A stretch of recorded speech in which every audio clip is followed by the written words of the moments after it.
Well, how many times do I have to tell all the Cowboy haters out there? Just wait, be patient. Don't rush it. Don't rush it. They won't let you down, all right? So Thanksgiving shows up, and what happens? 14 penalties for 166 yards. And you know what the most beautiful thing was? Because I woke up, because I had to wait. I had to see Get Up. I had to see Get Up this morning. I had to see it, okay? Because I wanted to see what everybody said. Ninkovich and Dan Graciano and everybody. I had to see him. Acho. Okay, here's the deal. I'm watching this, and I said, did anybody pick up on what Jerry Jones had to say? He said, quote, "We had our meeting Saturday. We knew who the officiating crew was going to be. We had to prepare ourselves because they're going to call a tight game. And you still went out and committed 14 turnovers. I mean, you can't make this up. You just can't make this up. These are the kind of things that I'm talking about. I know Ezekiel Elliott's not 100%. I get all that. I know Tyron Smith just got back, and I understand he's got to get his bearings under him. DeMarcus Lawrence eventually a big back. Oh, that's going to be such a big deal, okay? I get all of that. I mean, Micah Parsons is big time. I mean, this brother's special. They're going to keep him at outside so he can rush the pass because we don't want to compromise that. Trayvon Diggs had an interception every game for the first 7 games. How's he been since? I'm just wondering. And oh, by the way, we found a dude by the name of Anthony Brown who should be hiding right now. 4 pass interference penalties. 4. I mean, listen, as I keep telling everybody, just be patient. The Dallas Cowboys will find a way to mess it up. Amari Cooper. What else did Jerry Jones say earlier this week? Listen, it's not about me. It's about we.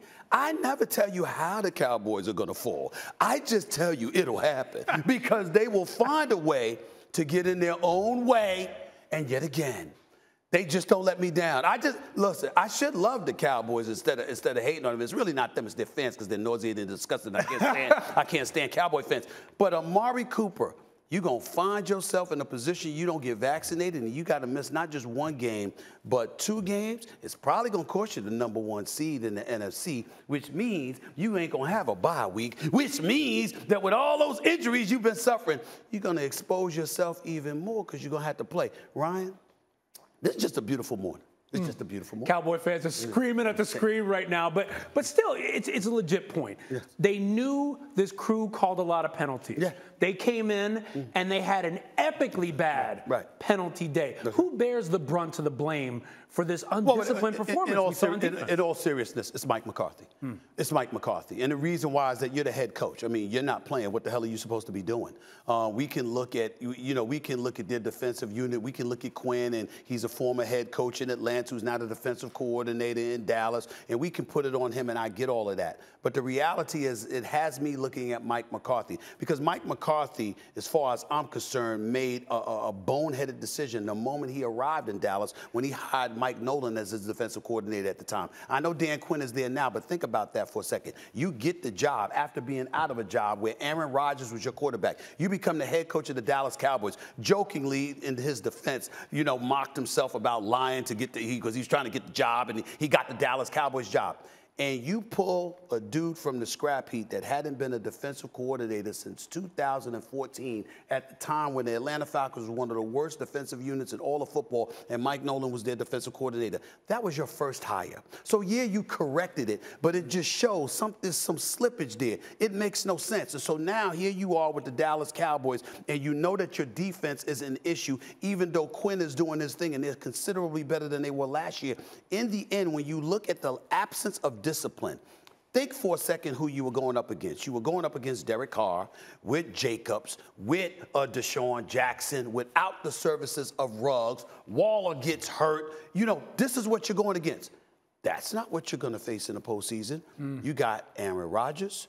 You got Tom Brady, potentially Matthew Stafford, to a lesser degree, Kyler Murray, and only that, I'm only talking experience. Right. What I'm saying is when you have experienced individuals like that are waiting for you in the playoffs, you're talking about guys that's going to put you in a position to get called for pass interference and holding penalties and offsides and all of those different things that can disrupt what you're trying to do. You've got to coach against that. That's Mike McCarthy's job. And he ain't doing a very good job of it. They're leading the league in penalties. So let me say what Cowboy fans are probably saying at home right now. They're saying, look, we're going to get our top 2 receivers back. Dexter Lawrence is going to come back. Zeke's going to get healthy. The offense is singing. And a lot of Cowboy fans this morning are saying, look, we lost this game by 3 points. The offense looked good, especially fourth quarter on. Is there a view here? Is there a thought? Is there a way to think about this as this is still a legitimate Super Bowl contender? There's still a legitimate Super Bowl contender because any given Sunday does apply. And the reality of the situation is, could they correct the ship? Sure. Are they going to do it? Hell no. Ain't going to happen. Ain't going to happen. Just wait. Just wait. They'll mess it up, okay? That's what I'm telling you. I've been predicting it. I've been right for 26 straight years of counting, okay? It's what they do. It's just what they do. Now, we look at them, okay, you get blitzed by Denver. You lose to Kansas City. Now you lose to the Las Vegas Raiders. You were lucky to beat the Los Angeles Chargers. You should have been 0-4 against the AFC West instead of 1-3. But in the end, what it comes down to is this. You're still going to win your share of games. You got a couple of games coming up against the Washington football team. They don't even have a name yet. Ridiculous. You got the Giants coming up. They don't have a quarterback or an offensive coordinator as far as I'm concerned. Good luck, Freddie Kitchens, okay? Bottom line is Jason Garrett's going. You look at them and you look at their schedule with the Saints. What are you going to do? Trevor Siemian, Taysom Hill, you just gave him all this money. Sean Payton, you might want to put him up in there. So you look at the schedule, and the real tough games are the last 2 games, the 2nd and the 9th against the Cardinals, and then at Philadelphia. That's not going to be an easy game by any stretch of the imagination. So it can get interesting. I still see the Dallas Cowboys winning at least 12 games, okay, and being in the playoffs, obviously winning the division title. But that's not what this season's about. This season is about them brothers in the same conference who are waiting for you, most of which are experienced and can play. And so when you look at it from that perspective, the fact that you're undisciplined, the most penalized team in the National Football League. You can ask Sam, you can ask Dan, you can ask Rob. Damn it, you know, Ryan. When you are undisciplined and you are prone to penalties, that is not something you usually fix in the same season. It usually happens in the offseason. So the fact that this is plaguing them now tells me it's going to plague them later. And that's what's going to happen in January. Oh, yes. And you got the smile on your face, and the cowboy hat will be coming out. Listen, Cowboy fans obviously did not have a good Thanksgiving. Good! I'm glad they had a miserable Thanksgiving. And I hope they have a miserable Christmas. And they bring in the new year miserably. Okay? Not the Cowboys, the Cowboy fans. Jerry Jones is my buddy. That's my buddy. I don't root for that against Jerry Jones. I don't root for that against Stephen Jones. But them damn Cowboy fans, I wish nothing but misery upon them. And make no mistake, it's coming. Trust me. Thanks for watching ESPN on YouTube. For live streaming sports and premium content, subscribe to ESPN+.